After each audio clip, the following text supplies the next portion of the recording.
Now, tensions are rising between China and Japan after a Chinese carrier strike group carried out intense air operations near Japan over the weekend. Japan says China's Liaoning carrier launched around 100 aircraft takeoffs and landings as it moved past the Okinawa island chain and into the Pacific.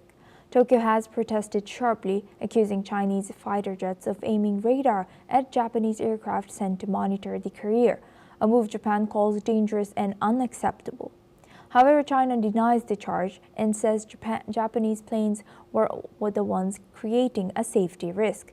Japan's government says it will respond calmly but firmly as it keeps a close watch on Chinese military movements. The dispute follows Prime Minister Sanai Takaichi's earlier warnings that Japan could act if Taiwan crisis threatens its security. These comments that led China to halt a planned restart of Japanese seafood imports and warn its citizens against traveling to Japan. Now, for this discussion, we welcome Dr. Satoru Nagao. He's a fellow at Hudson Institute, joins us live from Tokyo. Thank you very much, Dr. Satoru, for joining us again. Good to see you. Now, looking at this, it's been over more than 3 weeks now of this tit-for-tat escalations from Japan and China. What are we to make of these latest escalation? China is testing PM Takaichi's capability, so now this is military pressure.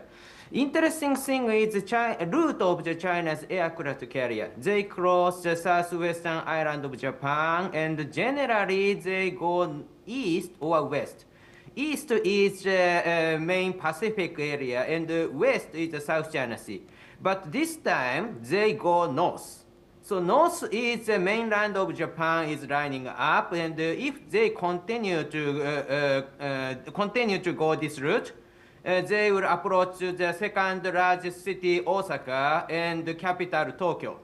So that's why Japan's military capability, anytime Japan can sink these aircraft carrier, but at the same time, in the peacetime, it is impossible. And this route of China's aircraft carrier, which approach to the second largest city, Osaka, or capital, Tokyo, is very provocative.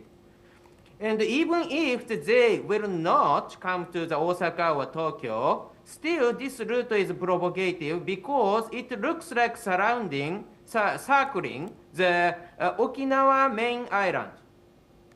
So recently, China stepped up their claim to not only Taiwan, but also the Okinawa, because China ignoring the historical background or opinion of the people in Okinawa and try to claim the Okinawa, it looks like China's territory. So that's why this is very provocative if China's aircraft carrier try to circling Okinawa. So that's why this route itself has a political message to make pressure towards the Prime Minister Takaichi, and this is a dangerous move and irresponsible move, I think. Yes, indeed. And you know, if I remember correctly, one of the biggest bases of US is in Okinawa. Do you think US will be alert about this? Of course, the US and Japan both are alerting. And in this aircraft carrier, viewed from the capability, they can carry the 30 fighter jet, something like that, such kind of numbers they can operate. But at the same time, viewed from the number of the Japan's fighter jet or US fighter jet, it is easy to sink it. But at the same time, it is true that this route China's aircraft carrier battle group is running is very provocative. So that's why this challenging attitude is not constructive for the relation between Japan and China and the US and China also. So this is a irresponsible move, I think. Yes, and lastly, Dr. Sato, how do you think Japan should retaliate to this?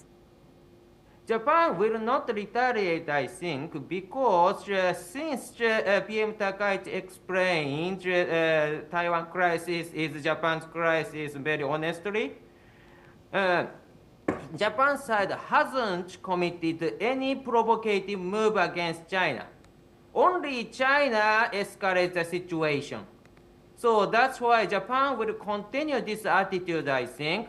Japan will not back down, but at the same time, Japan is a responsible country which it do not commit the escalation. So only China escalates the situation. That is the situation world will understand because Japan hasn't committed any provocative move against China. Yes, indeed. Thank you very much, Dr. Satoru, for highlighting that and sharing that insight with us from Tokyo. Now we move on